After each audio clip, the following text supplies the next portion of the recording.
Oke, baik saudara-saudara, kembali lagi bersama saya di All One King Channel. Salam sejahtera buat kita semuanya. Apa kabar nih dengan kalian? Semoga kita semua dalam keadaan sehat dan berada di lindungan yang Maha Kuasa. Di video kali ini, saudara-saudara, di sini kita dapat menyaksikan kembali pernyataan dari beberapa netizen. Ini saya kutip dari akun TikTok ya. Seperti apa pernyataannya? Langsung saja kita saksikan. Dari ijazah palsu inilah ya, kita bisa akhirnya menang. Perempuan Yaman pembuat puisi. Perempuan Yaman ini biasanya membuat puisi. Dia sangat membenci Pak Jokowi. Kebenciannya tak beralasan. Atau mungkin karena saudaranya tidak bisa menjadi pemimpin di negara Republik Indonesia ini. Dan satu lagi, HTI, FPI yang milik saudaranya juga dibubarkan oleh Pak Jokowi. Kata si perempuan Yaman ini, dari ijazah palsu inilah ya kita bisa akhirnya menangkap atau mengungkap kebohongan-kebohongan Jokowi ini yang sebenarnya banyak di belakangnya. Kebohongan Jokowi yang mana yang kau maksud? Bukannya selama ini ya saudara kau keturunan Yaman yang banyak berbohong di negara Republik Indonesia ini, menjual agama, menjual nasab, ya, membuat kuburan-kuburan untuk dijadikan cuan. Kenapa kau tidak urusi aja keluargamu itu, ya kan, yang menyesatkan umat Muslim di negara Republik Indonesia ini? Dia bilang, jadi ini entry point ya dari untuk mengungkap semua kejahatan Jokowi. Maksudnya pintu masuk untuk mengungkap semua kejahatan Pak Jokowi. Kejahatan Jokowi yang mana? Kejahatan Jokowi yang membubarkan FPI dan HTI. Dibilang si Saritem ini, kan jika ini berhasil diungkap, maka diharapkan yang lainnya bisa juga dibongkar. Jadi ini bukan hal sepele. Saritem, kau jangan mimpi kalau kau berharap ijazah Jokowi itu palsu. Dibilang Saritem, ini justru penting, to be or not to be.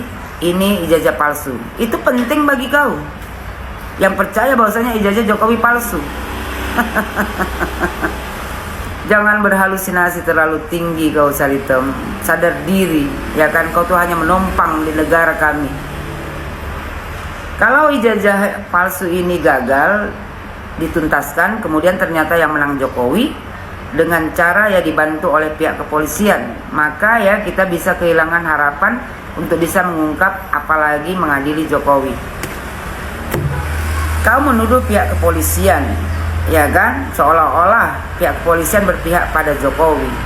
Kalau kau tak percaya kepada pihak kepolisian, penegak hukum di negara Republik Indonesia ini, kusarankan sama kau, balik aja kau ke Yaman, menyemak aja kau di sini. Wanita pembuat penebar fitnah, ya kan? Wanita yang suka sekali menebar fitnah, mencaci maki, merendahkan, membuat kegaduhan di negara Republik Indonesia ini. Iya, jadi itulah dia saudara-saudara pernyataan dari beberapa netizen ya. Kita sudah mendengarkannya. Bagaimana nih menurut tanggapan kalian? Silahkan tinggalkan di kolom komentar ya. Sebentar, jangan di skip dulu. Di sini kita kembali membahas tentang di mana Presiden Prabowo Subianto memperingatkan ada banyak kekuatan yang tidak ingin Indonesia kuat dan eksis. Bahkan saudara-saudara, ada yang ingin Indonesia terpecah belah. Kekuatan itu, kata Pak Prabowo, tidak ingin melihat Indonesia kuat karena memiliki kekayaan dan masa depan yang cerah. Nah, lalu beliau juga mengatakan, yaitu Pak Prabowo, kami buktikan hari demi hari bahwa Indonesia mampu bekerja terus untuk memperkuat diri. Kata Pak Prabowo saat memberikan sambutan dalam kegiatan peresmian produksi perdana lapangan minyak Korel dan terubuk via Zoom di Istana Merdeka, Jakarta, Jumat 16 Mei 2025. Kepala negara mengatakan bukti masa depan Indonesia cerah dengan kehadiran proyek lapangan minyak Korel dan terubuk di Natuna, Kepulauan Riau. Nah, peresmian kedua proyek ini, saudara-saudara, membuktikan kemampuan anak-anak bangsa Indonesia untuk menguasai teknologi industri minyak dan gas bumi ya. Apalagi tingkat komponen dalam negeri proyek tersebut mendekati 100%.